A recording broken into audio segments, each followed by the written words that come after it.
నమస్తే ఫిజిక్స్ తెలుగులో ఛానల్కి స్వాగతం. ఈరోజు లెక్చర్లో మనం ఒక టూ ఇంపార్టెంట్ ఫిజికల్ పారామీటర్స్ మధ్యలో ఉన్న ఒక రిలేషన్ని డిస్కస్ చేద్దాం. ఏంటి ఆ పారామీటర్స్ అంటే ఒకటి ఎలక్ట్రోస్టాటిక్ పొటెన్షియల్, ఇంకొక పారామీటర్ ఎలక్ట్రిక్ ఫీల్డ్. సో చాలా ఇంపార్టెంట్ రిలేషన్ ఈ రెండిటి మధ్యలో ఉన్న రిలేషన్ అనేది. ఎలక్ట్రోస్టాటిక్ పొటెన్షియల్ అనేది ఒక స్కేలార్ అండ్ ఎలక్ట్రిక్ ఫీల్డ్ అనేది ఒక వెక్టర్ క్వాంటిటీ. సో ఒక స్కేలార్ కి వెక్టర్ కి మధ్యలో ఉన్న రిలేషన్ ని ఈ రోజు మనం డిస్కస్ చేస్తాము. సో చూద్దాం ఒకసారి. Let us begin. సో చూడండి, ఇక్కడ నేను ఒక పాయింట్ చార్జ్ ని కన్సిడర్ చేశాను. ఆ పాయింట్ చార్జ్ ఈ సరౌండింగ్ లో మనకి ఈ ఆరో మార్క్స్ అనేవి ఎలక్ట్రిక్ ఫీల్డ్ లైన్స్ ని రిప్రజెంట్ చేస్తున్నాయి. సో ఈ పాయింట్ చార్జ్ కి సరౌండింగ్ స్పేస్ లో నేను ఈక్వి పొటెన్షియల్ సర్ఫేసెస్ ని కన్సిడర్ చేశాను. సో ఇక్కడ క్లోజర్ గా ఉన్న ఈ ఈక్వి పొటెన్షియల్ సర్ఫేస్ కి పొటెన్షియల్ ని V1 అనుకుంటున్నాను. ఈ చార్జ్ నుంచి కొంచెం దూరంగా ఉన్న ఈక్వి పొటెన్షియల్ సర్ఫేస్ యొక్క పొటెన్షియల్ ని V2 అనుకుంటున్నాం. మనకి ఇక్కడ V1 అనేది క్లియర్ గా గ్రేటర్ దాన్ V2 అని మనకి తెలుసు అన్నమాట. అదే విధంగా ఇంకొక కేసులో మనం ఈ రైట్ సైడ్ ఒక డయాగ్రామ్ ని డ్రా చేస్తాం కదా. ఇక్కడ ఎలక్ట్రిక్ ఫీల్డ్ లైన్స్ అయితే మనకి గివెన్ స్పేస్ లో అయితే ఉన్నాయి, కానీ ఈ ఎలక్ట్రిక్ ఫీల్డ్ లైన్స్ అనేవి ఒక డిఫైన్డ్ చార్జ్ కాదు, ఒక అన్స్పెసిఫైడ్ చార్జ్. అంటే మనకి తెలియదు ఆ చార్జ్ ఎలా ఉంది ఏంటిది అనేది.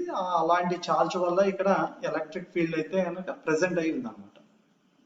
ఇలాంటి ఎలక్ట్రిక్ ఫీల్డ్ లో నేను ఈ ఫీల్డ్ కి పర్పెండిక్యులర్ గా ప్లేన్స్ ని కన్సిడర్ చేశాను. సో ఒక్కో ప్లేన్ అనేది ఇక్కడ డ్రా చేసిన టూ ప్లేన్స్, ఒక్కొక్క ప్లేన్ ఒక ఈక్వి పొటెన్షియల్ సర్ఫేస్ ని రిప్రజెంట్ చేస్తుంది. సో నేను ఇక్కడ ఒక ప్లేన్ కి ఏ అని నేమింగ్ ఇచ్చాను, ఇంకొక ప్లేన్ కి బి అని నేమింగ్ ఇచ్చాను. ఓకే ఏ అని నేమింగ్ ఇచ్చిన ఈ ప్లేన్ యొక్క పొటెన్షియల్ ని బి అని అజ్యూమ్ చేసుకుంటున్నాను. సో బి అని నేమింగ్ ఇచ్చిన ఈ పొటెన్షియల్ అంటే ఈ సర్ఫేస్ యొక్క పొటెన్షియల్ కి సో కొంచెం ఆ పొటెన్షియల్ కి ఆ సర్ఫేస్ కి ఈ సర్ఫేస్ కి పొటెన్షియల్ లో కొంచెం డిఫరెన్స్ ఉంది. ఆ డిఫరెన్స్ ని రిప్రజెంట్ చేయడానికి డెల్టా వి అనే ఒక స్మాల్ డిఫరెన్స్ టర్మ్ ని అయితే యూజ్ చేశాను. సో బి అనే సర్ఫేస్ మీద పొటెన్షియల్ అయితే వి ప్లస్ డెల్టా వి ఉంది అనుకుంటున్నాను. ఓకే, సో ఇవి రెండు సర్ఫేసెస్ ఈక్వి పొటెన్షియల్ సర్ఫేసెస్ చాలా తక్కువ డిస్టెన్స్ లో సపరేట్ అయి ఉన్నాయి అన్నమాట. వాటి మధ్య సపరేషన్ డిస్టెన్స్ చాలా చిన్న element, separation element delta L అని అనుకుంటున్నాను. ఓకే, సో వాటి మధ్య పొటెన్షియల్ డిఫరెన్స్ కూడా చాలా తక్కువ ఉంది, డెల్టా వి చాలా తక్కువ పొటెన్షియల్ డిఫరెన్స్ ఉంది అనమాట. ఓకే రైట్, ఇప్పుడు నేను ఒక యూనిట్ చార్జ్ ని ఈ ఏ అనే ఒక ఈక్వి పొటెన్షియల్ సర్ఫేస్ మీద అజ్యూమ్ చేసుకున్నాను, unit positive charge.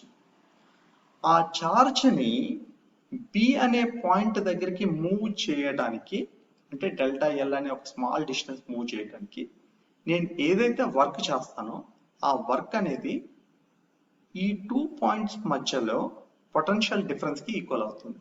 Okay, so అదే కదా బేసిక్ గా పొటెన్షియల్ డిఫరెన్స్ యొక్క డెఫినేషన్. యూనిట్ చార్జ్ ని టూ పాయింట్స్ మధ్య ఎలక్ట్రిక్ ఫీల్డ్ లో మూవ్ చేస్తే అది ఆ వర్క్ డన్ అనేది పొటెన్షియల్ డిఫరెన్స్ కి ఆ టూ పాయింట్స్ మధ్యలో ఈక్వల్ అవుతుంది. సో అదే దాన్ని ఇక్కడ థియరిటికల్ గా రాసి చూడండి, work W work done to move the charge from A to be అనేది బి అను ఏ అనే టూ పాయింట్స్ మధ్య పొటెన్షియల్ డిఫరెన్స్ కి ఈక్వల్. బి అనే పాయింట్ దగ్గర పొటెన్షియల్ ని వి ప్లస్ డెల్టా వి అనుకున్నాము, ఏ అనే దగ్గర మైనస్ వి అనుకున్నాము. సో ఈ రెండింటి.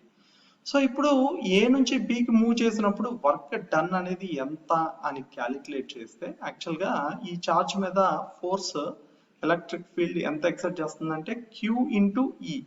ఓకే, సో ఆ ఫోర్స్ ఏ డైరెక్షన్ లో ఉంది అంటే ఎలక్ట్రిక్ ఫీల్డ్ డైరెక్షన్ లో ఉంటుంది. ఆ ఫోర్స్ అనేది ఏ డైరెక్షన్ లో ఉంటుంది. సో ఈ చార్జ్ మీద ఫోర్స్ అనేది క్యూఈ పనిచేస్తుంది, అంటే ఇది యూనిట్ చార్జ్ కాబట్టి ఎలక్ట్రిక్ ఫోర్స్ అనేది ఈ అవుతుంది. సో సింపుల్ డైరెక్ట్ చెప్పాలంటే కనుక దీన్ని యూనిట్ చార్జ్ అనుకున్నాం కాబట్టి దీని మీద ఫోర్స్ అనేది ఈకి ఈక్వల్ అవుతుంది.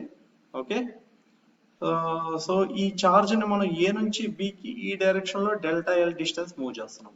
ఓకే, సో వర్క్ డన్ ఎంత, ఫోర్స్ ఏమో ఈ అండ్ డిస్ప్లేస్మెంట్ ఏమో delta L. So E dot delta L. So ఇది రైట్ సైడ్ ఏమైంది, potential difference between two points delta V. So E dot ని తీసేస్తే కాస్ సబ్స్టిట్యూట్ చేయాలి, cos angle so E కి delta L కి మధ్యలో angle 180 degrees ఉంది, అదే సబ్స్టిట్యూట్ చేశాను. సో దేర్ ఫోర్ మనకి minus E delta L is equals to delta V అని వచ్చింది. దాని నుంచి E is equals to minus delta V by delta L. So ఇక్కడ ఈ delta L separation between the two equipotential surfaces ని చాలా చాలా మైన్యూట్ చేస్తే, అంటే డెల్టా ఎల్ అనేది లిమిట్ అప్లై చేసి 0కి టెండ్ చేస్తే ఆ separation between two surfaces A and B అనే టూ ఈక్విపొటెన్షియల్ సర్ఫేసెస్ మధ్య సపరేషన్ డిస్టెన్స్ అనేది తగ్గించుకుంటూ వెళ్తే ఆల్మోస్ట్ 0కి అప్రోచ్ అయితే ఈ delta V by delta L అనేది డివి బై డిఎల్ అవుతుంది. Okay, so therefore final గా మనం ఇలా రాయొచ్చు అనమాట, is equals to minus D V by D L. So ఇక్కడ ఈ నెగటివ్ టర్మ్ ఏం రిప్రజెంట్, ఇది ఇంపార్టెంట్ రిలేషన్ యాక్చువల్ గా. Is equals to minus D V by D L అనేది ఒక చాలా చాలా ఇంపార్టెంట్ రిలేషన్. ఓకే, సో ఇది మనం ఒక వన్ డైరెక్షన్ లో కనుక చూస్తే మనం ఇలా రాస్తాము, దీన్ని డిఫరెంట్ డైరెక్షన్స్ లో కనుక అప్లై చేస్తే, సో ఎక్స్ డైరెక్షన్ కి గనక ఇదే దాన్ని రాస్తే, ఎక్స్ డైరెక్షన్ లో రాస్తే ఈక్వేషన్ అనేది electric field along the X direction అనేది మైనస్ డివి బై డిఎక్స్ అవుతుంది. దీన్నే వై డైరెక్షన్ కి రాస్తే మైనస్ డివి బై డివై అవుతుంది. అలానే జెడ్ డైరెక్షన్ కి రాస్తే మైనస్ డివి బై డిజెడ్ అవుతుంది. ఓకే, సో దీన్ని వెక్టర్ ఫామ్ లో రాస్తే ఎలక్ట్రిక్ ఫీల్డ్ వెక్టర్ ఫామ్ లో దీన్ని మనం E X I cap plus E Y J cap plus E Z K cap అని రాయొచ్చు. సో దేర్ ఫోర్ మనకి ఈఎక్స్ దగ్గర minus D V by D X I cap plus minus dv by dy j cap minus dv by dz k cap అవుతుంది అనమాట.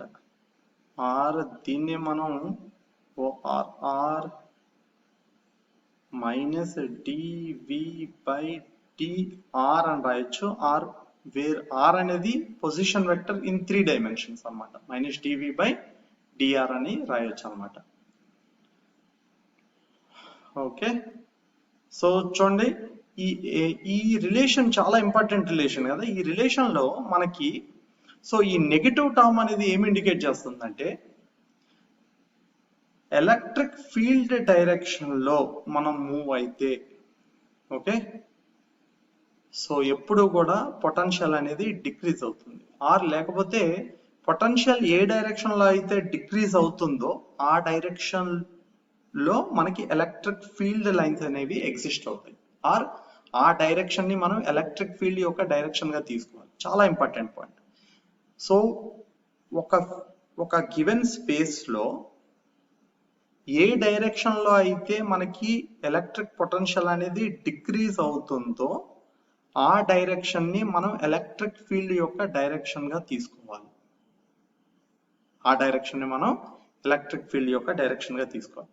ఇంకొక point మనం ఇక్కడ ఏం అర్థం చేసుకోవచ్చు అంటే, ఈ ఎక్స్ప్రెషన్ నుంచి సపోజ్ మనకి ఎలక్ట్రిక్ ఫీల్డ్ అనేది ఒక స్పేస్ లో యూనిఫామ్ ఎలక్ట్రిక్ ఫీల్డ్ ఉంటే, ఆ యూనిఫామ్ ఎలక్ట్రిక్ ఫీల్డ్ లో 2 పాయింట్స్ మధ్యలో గనక మనం ఒక యూనిట్ ఛార్జ్ ను మూవ్ చేసేటప్పుడు ఆ 2 పాయింట్స్ మధ్యలో ఉన్న పొటెన్షియల్ డిఫరెన్స్ అనేది మనకి డైరెక్ట్ గా ఎలక్ట్రిక్ ఫీల్డ్ స్ట్రెంత్ కి ఆ 2 పాయింట్స్ మధ్య సపరేషన్ డిస్టెన్స్ కి ఈక్వల్ అవుతుంది. ఎప్పుడు అంటే ఎలక్ట్రిక్ ఫీల్డ్ యూనిఫామ్ గా ఉంటే 2 పాయింట్స్ మధ్యలో మనం ఒక యూనిట్ ఛార్జ్ ని మూవ్ చేస్తున్నప్పుడు ఆ 2 పాయింట్స్ మధ్యలో ఉండే పొటెన్షియల్ డిఫరెన్స్ అనేది డైరెక్ట్ గా ఎలక్ట్రిక్ ఫీల్డ్ యొక్క స్ట్రెంత్ కి ఆ separation distance between the 2 points కి ఆ ప్రొడక్ట్ కి ఈక్వల్ అవుతుంది అనమాట. సో ఈ 2 పాయింట్స్ అనేవి మనకి, సో దీన్ని అర్థం చేసుకోవాలి అంటే ఈ ఎక్స్ప్రెషన్ నుంచి వచ్చే important points. That's. Thank you.